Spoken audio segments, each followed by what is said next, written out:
Europe.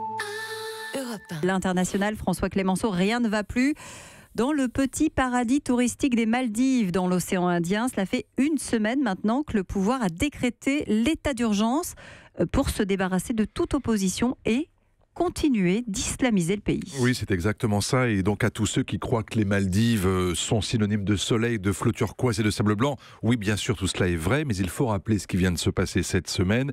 Le président du pays, Abdoulaye Yamine, a fait arrêter le chef de la Cour suprême ainsi qu'un autre juge de la Cour. Pourquoi ?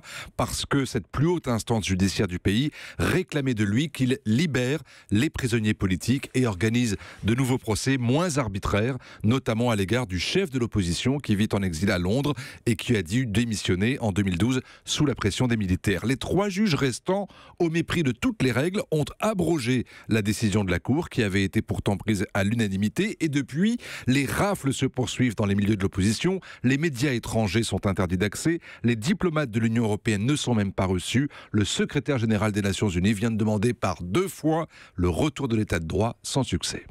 Est-ce que le président des Maldives n'est pas en train, François, de tuer l'industrie du tourisme avec ce genre de comportement ? Il est en train de tuer la démocratie, ça c'est sûr, mais certain. La question de la démocratie et du tourisme se pose en fait à chaque fois qu'un régime autoritaire franchit les lignes rouges. Ça a été le cas, souvenez-vous, au Maroc il y a longtemps, ou encore aujourd'hui avec l'Égypte, sauf qu'aux Maldives, les touristes n'ont aucun contact avec la population. Il y a 350 000 habitants et 4 fois plus de touristes qui vivent dans des hôtels, sur des îles, éloignés du pouvoir. Et donc la population est quasiment inexistante pour le touriste. Et donc les touristes ne peuvent pas voir à quel point ce régime est en train aussi d'islamiser ce pays à toute vitesse. La peine de mort vient d'être rétablie, y compris pour les mineurs. La charia est appliquée d'une main de fer et il a fallu énormément de pression pour que l'alcool ne soit pas interdit purement et simplement.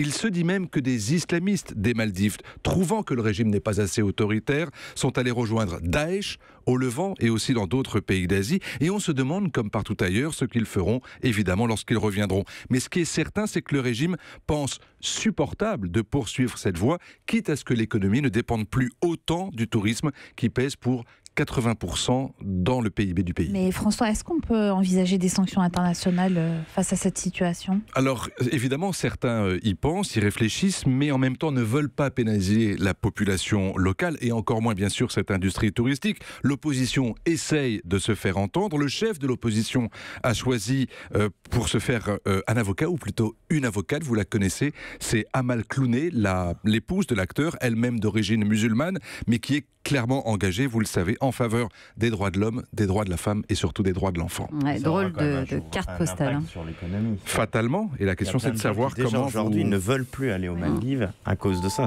Europe. Europe 1.